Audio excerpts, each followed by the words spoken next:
Hi friends, winner ಯಾರು ಅಂತ confirm ಮಾಡಿದ್ರ ಸುದೀಪ್ ಸರ್? ಯಾಕೆ ನಾನು ಈ ಥರ ಹೇಳ್ತಾ ಇದ್ದೀನಿ ಅಂದರೆ, ಸುದೀಪ್ ಸರ್ ಇವತ್ತು ಒಂದು ಹಿಂಟನ್ನು ಕೊಡ್ತಾರೆ ವರ್ತೂರ್ ಸಂತೋಷ್ ಅವ್ರಿಗೆ. ಅಲ್ಲಿ ಅವ್ರು ಏನು ಹೇಳ್ತಾರೆ ಅಂದರೆ, ಈ ವಾರ one of the top contestant ತೊಗೊಂಡಿರೋ ಅಂಥ ವೋಟು 55,00,000.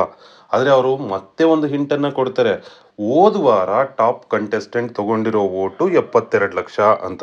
ಅಂದರೆ ಏನರ್ಥ?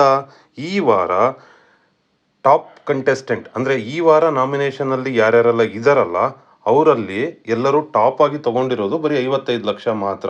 ಹೋದ ವಾರ ಯಾರ್ಯಾರೆಲ್ಲ ನಾಮಿನೇಟ್ ಆಗಿದ್ರೋ ಅದರಲ್ಲಿ ಟಾಪ್ ಆಗಿ ಬಂದಿರೋರು 72,00,000 ಓಟ್ಗಳನ್ನು ತಗೊಂಡಿದ್ದಾರೆ. ಅಂದರೆ ಈ ವಾರ ನಾಮಿನೇಷನ್ನಲ್ಲಿ ಪ್ರತಾಪ್ ಅವರು ಇಲ್ಲ. ಹಾಗಾಗಿ ಏನು ವಿನಯ್ ಅವರಾಗಿರಲಿ, ಸಂಗೀತ ಅವರಾಗಲಿ, ಅಥವಾ ಕಾರ್ತಿಕ್ ಆಗಿರಲಿ, ತನೀಷಾ ಆಗಿರಲಿ, ಈ 4 ಜನದಲ್ಲಿ ಯಾರೇ ಟಾಪಲ್ಲಿದ್ದರೂ ಕೂಡ ಅವರು ತಗೊಂಡಂಥ ವೋಟ್ 55,00,000 ಮಾತ್ರ. ಆದರೆ ಹೋದ ವಾರ ನಾಮಿನೇಷನ್ನಲ್ಲಿ ಇದ್ದಂಥ ಪ್ರತಾಪ್ ಅವರು ತಗೊಂಡಂಥ ವೋಟು 72,00,000. ಯಾಕಂದರೆ ಈ ವಾರ ಪ್ರತಾಪ್ ಅವರು ಇಲ್ಲ. ಪ್ರತಾಪ್ ಅವರು ವೋಟಿಂಗ್ನಲ್ಲಿ ಇಲ್ಲ ಅನ್ನೋ ಕಾರಣಕ್ಕೆ ಬಹಳಷ್ಟು ಜನ ಪ್ರತಾಪ್ ಅಭಿಮಾನಿಗಳು ವೋಟ್ ಮಾಡಿಲ್ಲ ಅಂತ ಅಂದ್ಕೊಳ್ತೀನಿ. ಅದೇ ಈ ವಾರ ವೋಟಿಂಗ್ ಕಮ್ಮಿ ಆಗಿದೆ. ಸೊ ಹಂಗಂದರೆ ಇಲ್ಲಿ ಒಂದು ಹೋದ ವಾರ ಯಾರ್ಯಾರೆಲ್ಲ ನಾಮಿನೇಷನ್ನಲ್ಲಿ ಇದ್ದರೋ ಅದರಲ್ಲಿ ಒಬ್ಬ ಟಾಪ್ ಕಂಟೆಸ್ಟೆಂಟ್ 72,00,000 ವೋಟ್ಗಳನ್ನು ತಗೊಂಡಿದ್ದಾರೆ. ಆ ರೀತಿ ನೋಡೋದಾದರೆ ಬಹುಶಃ ಅದು ಪ್ರತಾಪ್ ಅವರೇ ಇರ್ಬೋದು ಅನ್ನೋದು ನನ್ನ ಅನಿಸಿಕೆ ಮತ್ತು ಅಭಿಪ್ರಾಯ. ಇದರಲ್ಲಿ ತುಂಬ ಸಾಕಷ್ಟು ಕ್ಲಿಯರಾಗಿ ಅನ್ನಿಸ್ತಾ ಇದೆ ಅದೇ ನಿಜ ಅಂತ. ಸೊ ಇದ್ರ ಬಗ್ಗೆ ನೀವೇನು ಹೇಳ್ತೀರಾ ಅನ್ನೋದನ್ನು ಕಮೆಂಟ್ನಲ್ಲಿ ತಿಳಿಸಿ. ಆದರೆ ಒಂದು ಏನಂದರೆ, ಅದೇ ಪ್ರಶ್ನೆನ ಇವತ್ತು ಸುದೀಪ್ ಅವರು ಮನೆ ಮಂದಿಗೆಲ್ಲ ಕೇಳ್ತಾರೆ, ಯಾರು ಟಾಪ್ 3ನಲ್ಲಿ ಇರ್ಬೋದು ಅಂತ.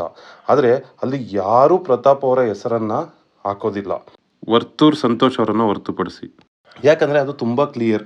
ಅಲ್ಲಿ ಮನೆಯಿಂದ ಹೊರಗಡೆ ಬಂದವರು ತುಂಬ ಜನ ಹೇಳಿದ್ರು ಪ್ರತಾಪ್ ಅವರಿಗೆ ಒಳ್ಳೆ ಹೆಸರಿದೆ ಅಂತ. ಹಾಗೆ ವೈಲ್ಡ್ ಕಾರ್ಡಲ್ಲಿ ಬಂದಂಥ ಪವಿ ಮತ್ತು ಅವರು ಕೂಡ ಹೋಗಿದ್ರು ಪ್ರತಾಪ್ ಅವರಿಗೆ ಒಳ್ಳೆ ಹೆಸರು ಬಂದಿದೆ ಅಂತ. ಸೊ ಇದನ್ನು ಸೂಕ್ಷ್ಮವಾಗಿ ಗಮನಿಸಿದ ಮನೆ ಮಂದಿ ಏನು ಮಾಡ್ತಾರೆ ಅಂದರೆ, ಯಾರು ನಿಜವಾದ ಕಾಂಪಿಟೇಟರ್ ಪ್ರತಾಪ್ ಅವರನ್ನೇ ಅವರು ನಿಜವಾದ ಕಾಂಪಿಟೇಟರ್ ಆಗಿ ತಗೊಳ್ಳೋದ್ರಿಂದ ಅಲ್ಲಿ ಅವರ ಹೆಸರನ್ನು ಇಡೋದಿಲ್ಲ. ಅಂದರೆ ಅವ್ರ ಹೆಸರನ್ನು ಇಟ್ಟರೆ ಇಂಡೈರೆಕ್ಟಾಗಿ ಎಲ್ಲೋ ಒಂದು ಕಡೆ ನಾವು ಪ್ರೇಕ್ಷಕರನ್ನು ಸೊ ಇವರು ವಿನ್ನರ್ ಅಂತ ಹೇಳ್ದಂಗೆ ಆಗುತ್ತೆ. ಆ ಒಂದು ಕಾರಣಕ್ಕೆ ಅಲ್ಲಿ ಪ್ರತಾಪ್ ಅವರ ಹೆಸರನ್ನು ಹೇಳದೇ ಇದ್ದರೆ ಇಂಡೈರೆಕ್ಟ್ಲಿ ಅವರು ಮೋಟಿವೇಟ್ ಮಾಡ್ತಾ ಇದ್ದಾರೆ, ಪ್ರತಾಪ್ ಅವರು ವಿನ್ನಿಂಗಲ್ಲಿ ಇಲ್ಲ ಅಂತ ಒಂದು ಮೆಸೇಜನ್ನು ಪ್ರೇಕ್ಷಕರಿಗೆ ಕೊಡೋದಕ್ಕೆ ಟ್ರೈ ಮಾಡ್ತಾ ಇದ್ದಾರೆ. ಸೊ ಆದರೆ ಆ ಮೆಸೇಜ್ ಆ ರೀತಿ ಬರುತ್ತಾ? ಇಲ್ಲ, ಬರಲ್ಲ ಅನ್ನೋದೇ ನನ್ನ ಅಭಿಪ್ರಾಯ. ಯಾಕಂದರೆ ಬಹಳಷ್ಟು ಜನ ಆಲ್ರೆಡಿ ಪ್ರತಾಪ್ ಅವರಿಗೆ ಸಪೋರ್ಟ್ ಮಾಡ್ತಾ ಇದ್ದಾರೆ. ಆ ಸಪೋರ್ಟ್ ಹಾಗೆ ಮುಂದುವರಿಯುತ್ತೆ ಅಂತ ಅಂದ್ಕೊಳ್ತೀನಿ. ಮತ್ತು ಇನ್ನೊಂದು ಏನಂದರೆ, ಪ್ರತಾಪ್ ಅವರಲ್ಲಿ ನಿನ್ನೆ ಹೇಳಿದರು ಇವರೆಲ್ಲ ಒಂದು ಸಿನಿ ಇಂಡಸ್ಟ್ರಿಯಿಂದ ಬಂದಿದ್ದಾರೆ ಅಂತ. ನೋಡಿ, ಅಲ್ಲಿ ನೋಡಿದ್ರೆ ತುಂಬ ಕ್ಲಿಯರಾಗಿ ಗೊತ್ತಾಗುತ್ತೆ ಇವರೆಲ್ಲ ಒಂದು ಸಿನಿ ಇಂಡಸ್ಟ್ರಿಯಿಂದ ಬಂದಿರೋರು. ಎಕ್ಸೆಪ್ಟ್ ತುಕಾಲಿ ಸಂತೋಷ್ ಅವರ ಮಾತ್ರ ಅಲ್ಲಿ ವರ್ತೂರ್ ಸಂತೋಷ್ ಅವರನ್ನ ಹೆಸರು ತಗೊಳ್ತಾರೆ, ಯಾಕಂದರೆ ಸ್ನೇಹಿತರು ಅನ್ನೋ ಕಾರಣಕ್ಕೆ. ಮಿಕ್ಕೆಲ್ಲರೂ ಯಾರನ್ನ ಅಲ್ಲಿ ಇಡ್ತಾರೆ ಅಂತಂದರೆ ಅವರೆಲ್ಲರೂ ಏನು ಮಾಡ್ತಾರೆ, ಕೇವಲ ಒಂದು ಸಿನಿ ಇಂಡಸ್ಟ್ರಿಯಿಂದ ಬಂದಿರೋರು. ಕಾರ್ತಿಕ್ ಅವರು ಅವ್ರ ಇಂಡಸ್ಟ್ರಿಗೆ ಕೊಟ್ಕೊತಾರೆ, ನಮ್ರತಾ ಅಲ್ಲೇ ಕೊಟ್ಕೊತಾರೆ. ಅಂದರೆ ಎಲ್ಲೋ ಒಂದು ಕಡೆ ಪ್ರತಾಪ್ ಅಥವಾ ವರ್ತೂರ್ ಅವರು ಸಿನಿ ಇಂಡಸ್ಟ್ರಿಯಿಂದ ಬಂದಿಲ್ಲ ಅನ್ನೋ ಕಾರಣಕ್ಕೆ ಅವರಿಬ್ಬರ ಹೆಸರು ಅಲ್ಲಿ ಮೋಸ್ಟ್ ಬಂದಿಲ್ಲ. ಅದೇ ಕಾರಣ ಅಲ್ವಾ? ಹಂಗಂದ್ರೆ ಪ್ರತಾಪ್ ಹೇಳಿದ್ದು ಸರಿ ಅಲ್ವಾ? ಸೊ ನೋಡೋಣ, ಹಾಗೆ ಅನ್ನಿಸ್ತಾ ಇದೆ. ಬಹುಶಃ ಎಲ್ಲೋ ಒಂದು ಕಡೆ ಸುದೀಪ್ ಅವರು ಕೂಡ ಸಿನಿ ಇಂಡಸ್ಟ್ರಿಯಿಂದನೇ ಬಂದಿರೋದ್ರಿಂದ ಅವರು ಸಿನಿ ಇಂಡಸ್ಟ್ರಿಯವರನ್ನು ಬಿಟ್ಕೊಡ್ಬಾರ್ದು.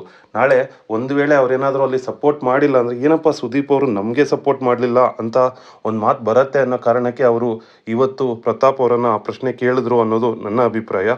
ಬಹುಶಃ ಒಂದು ಇಂಡಸ್ಟ್ರಿ, ಅವರು ಅದೇ ಇಂಡಸ್ಟ್ರಿನಲ್ಲಿ ಇರೋದ್ರಿಂದ ಸಿನಿ ಇಂಡಸ್ಟ್ರಿ ಬಗ್ಗೆ ಮಾತಾಡಿದಾಗ ಸುದೀಪ್ ಅವ್ರಿಗೆ ಸಿಟ್ಟು ಬರೋದು ಕೂಡ ಸಹಜನೇ ಅಲ್ವಾ?